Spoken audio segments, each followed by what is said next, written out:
A voice called out from the audience. It said, "Johnny Carson." And the way it said those two words made Carson stop everything, because that voice was coming from 1968. The Tonight Show starring Johnny Carson. Studio 6B, NBC Burbank. March 1979. Another Tuesday night. Another monologue.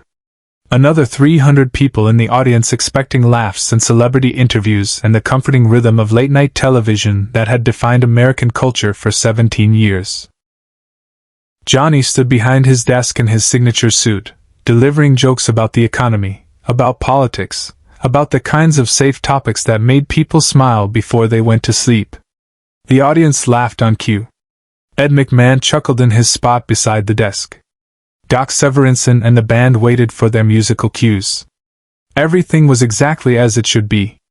Johnny was mid-sentence. Something about gas prices, a setup for a punchline he delivered 100 variations of over the years. When he heard it, a voice from the back of the studio audience. Not loud. Not shouting. Just clear. Cutting through everything. "Johnny Carson." Not "Mr. Carson." Not "Johnny." The full name. Spoken with a weight that made it sound less like an interruption and more like a summons. Johnny stopped talking. His mouth stayed open for a second, the punchline dying unspoken. His eyes scanned the audience, trying to locate the source of the voice. The audience fell silent, confused by the interruption, unsure whether this was part of the show.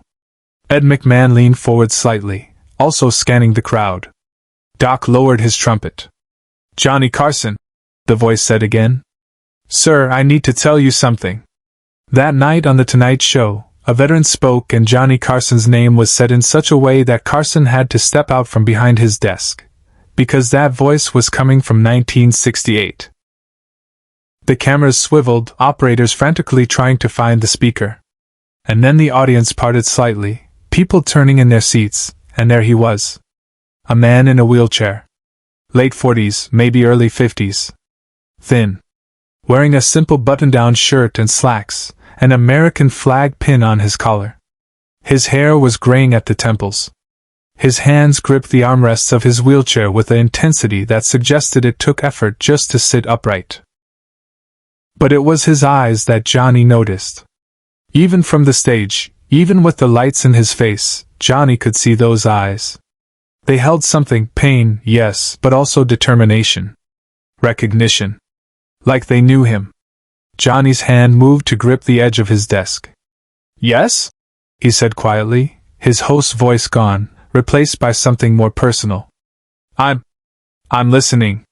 The man in the wheelchair took a breath. "My name is Thomas Whitmore. I'm a Vietnam veteran. Purple Heart. 2 tours. I was at Khe Sanh in '68.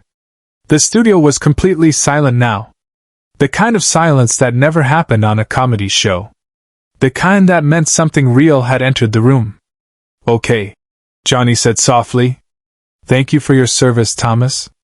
"I didn't come here to be thanked," Thomas said, his voice steady but strained, like speaking required tremendous effort. "I came here because 11 years ago, in a field hospital in Da Nang, a medic told me to hold on. To keep breathing. And he told me that when I got home, I should watch Johnny Carson. He said you'd make me laugh again. He said you'd remind me what normal felt like." Johnny's face changed. Something shifted behind his eyes, a flash of something the cameras barely caught. His hand gripped the desk tighter. The medic's name was Danny. Thomas continued. "Danny Mitchell. From Nebraska. 22 years old. He kept me alive for 6 hours while we waited for the medevac. Kept talking to me the whole time. Told me about his family. About his plans after the war. And he kept talking about you. About watching The Tonight Show with his dad before he enlisted. About how you made them laugh." Thomas's voice cracked. "Danny didn't make it home. Sniper got him 3 days after he saved my life. But I did. I made it home. And for 11 years I've been watching you, just like Danny told me to. And tonight I needed to tell you something. Carson stopped mid-monologue. The entire studio froze. Johnny stepped out from behind his desk. Not the casual stepping out he did for comedy bits. This was different. Deliberate. He walked to the edge of the stage, looking down at Thomas Whitmore in his wheelchair in the accessible aisle. Ed McMahon stood up too, instinctively, like he knew something profound was happening and needed to bear witness. "What did you need to tell me, Thomas?" Johnny's voice was barely above a whisper, but the studio microphones caught every word. Thomas wheeled himself forward slightly, closer to the stage. The audience members near him shifted to give him space. Some were already crying, sensing what was coming. "Danny Mitchell saved my life," Thomas said. "But you saved it too. Every night for 11 years I've turned on your show. On the bad nights, and there have been a lot of bad nights, Mr. Carson, when the pain is too much, when the memories won't stop, when I can't remember why I'm supposed to keep going. I turn on your show. And for an hour, I get to forget. I get to laugh. I get to feel like maybe there's still something good in the world." Tears were streaming down Thomas's face now. "Danny told me you'd do that. He was right. So I needed to come here and tell you, to your face, that you kept his promise. That you've been keeping me alive all these years, just like he did." The studio was silent except for the sound of people crying. Not polite sniffles. Real crying. 300 people watching a wounded veteran thank a talk show host for giving him a reason to keep living. Johnny Carson stood at the edge of the stage, his hand over his mouth, tears running down his face. The legendary host who never broke character, who maintained perfect composure through every interview, every sketch, every moment of his career, completely undone. Subscribe and leave a comment, because the most powerful part of this story is still ahead.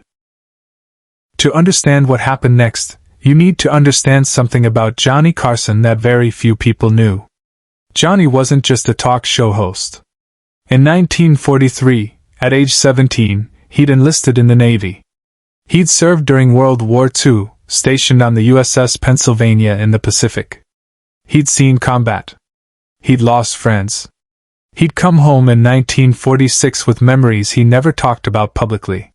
When Vietnam started, Johnny watched young men go off to war the same way he had. He watched them come home changed, or not come home at all. And unlike many of his contemporaries in entertainment, he never made jokes about the war. Never mocked the soldiers. Never turned their service into material. It was a quiet decision. A line he drew that most viewers never noticed. But he drew it deliberately, out of respect for something he understood that most civilians didn't. He'd received letters over the years. From soldiers. From veterans. Thanking him for the escape his show provided. For the normalcy. For the laughter that felt like a lifeline when everything else was chaos. Johnny kept every single letter. In a drawer in his dressing room. Hundreds of them. He never mentioned them publicly. Never used them for publicity. They were private. Sacred, almost. And now one of those soldiers, or rather, someone speaking for a soldier who couldn't speak anymore, was standing in his studio, telling him that those hours of television had meant something more than entertainment. Johnny Carson, who had spent 30 years making America laugh, was learning that sometimes laughter was the most serious business of all. Backstage, he made a choice no producer would have ever allowed. Johnny looked at Thomas Whitmore. Then he looked at his director in the control booth. Then he made a decision. "Cut the cameras," he said. "Johnny, we're live to tape, we can't just..." The director's voice came through the studio speakers. "I said cut them. Now." The red lights on the cameras went dark. The studio fell into a different kind of silence. The kind that happens when the performance stops and reality takes over. Johnny walked down the 3 steps from the stage into the audience area. The crowd parted. He walked directly to Thomas Whitmore's wheelchair and knelt down beside it. What happened next, only the 300 people in that studio ever witnessed. No cameras recorded it. No microphones caught it. It belonged only to the people in that room. Johnny spoke quietly to Thomas. Asked him about Danny Mitchell. About Khe Sanh. About the 11 years since. About the nights when the show helped and the nights when nothing helped. Thomas answered. Sometimes crying. Sometimes almost laughing. Remembering his friend. Remembering the war. Remembering the long road home. Ed McMahon came down from the stage too. Sat in an empty audience seat near them. Just listening. Bearing witness. Doc Severinsen and the band members stayed at their positions, instruments lowered, watching their boss do something they'd never seen him do before, stop being Johnny Carson the host and become just Johnny. Just a man talking to another man about things that mattered. The conversation lasted 17 minutes. Then Johnny stood up. He reached into his jacket pocket and pulled out a blue cue card, one of the cards he used for his monologue jokes. He took a pen from his pocket and wrote something on it. He handed it to Thomas. "This is my private number," Johnny said, loud enough now that the studio could hear. "Not the studio number. Not the publicist. Mine. You call this number any night you need to. Any night the memories are too much. You call and I'll answer. Or if I can't answer, someone will who can help. You understand me? Any night. You're not alone anymore." Thomas took the card with shaking hands. He looked at it, then at Johnny, then broke down completely. Johnny put his hand on Thomas's shoulder. Let him cry. Didn't rush him. Didn't try to fix it. Just stayed there. When Thomas finally composed himself, Johnny straightened up and addressed the studio audience. "Ladies and gentlemen, I need to tell you something. What you just saw." Thomas's courage in coming here, his honesty about the war and about struggling, that took more guts than anything I've ever done on this stage. And I want you to know that every single service member who's watching tonight, every veteran who's struggled, every person who's used television as an escape when life got too hard, you matter. Your stories matter. And if my show can give you an hour of peace, then that's the most important thing I'll ever do. He turned to the control booth.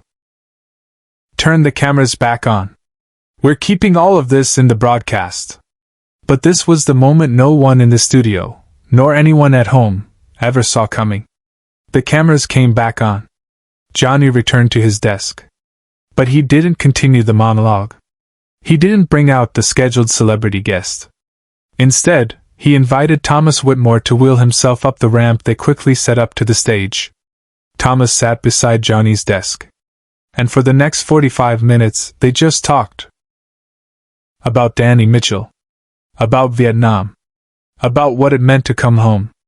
About the nights when laughter was medicine and the nights when nothing helped but knowing someone else understood. Ed McMahon cried openly. The audience sat in reverent silence, occasionally applauding, mostly just listening. Doc and the band provided soft, respectful musical interludes. It was the least Tonight Show episode in the show's history. No jokes. No celebrity gossip. Just two men talking about war and survival, and the strange ways people save each other. When the show ended, Johnny didn't do his usual golf swing sign-off. He simply shook Thomas's hand, helped him back to his wheelchair, and walked him personally to the studio exit where a car was waiting. The blue cue card with Johnny's private number stayed in Thomas Whitmore's wallet for the rest of his life. Share and subscribe. Make sure this story is never forgotten. The episode aired exactly as it was taped. NBC executives were furious. This wasn't what The Tonight Show was supposed to be. But Johnny refused to cut a single frame. The ratings were massive. More importantly, the letters poured in. Thousands of them. From veterans. From families. From people who'd been using television as their lifeline and finally felt seen. Thomas Whitmore called that private number 6 times over the next 3 years. Johnny answered every time. Sometimes they talked for 5 minutes. Sometimes an hour. Always at night. Always when it mattered. When Thomas died in 1982, his family sent Johnny a letter. In Thomas's belongings, they'd found that blue cue card, carefully preserved in a frame beside a photo of Danny Mitchell. Johnny had the cue card brought back to the studio. He kept it in his desk drawer until his final show in 1992. In his last monologue, he mentioned Thomas Whitmore and Danny Mitchell, and why some nights entertainment becomes something more important than laughter. The cue card now sits in the Smithsonian, displayed beside Johnny's microphone. A reminder that sometimes the most powerful thing a host can do is stop hosting and just listen.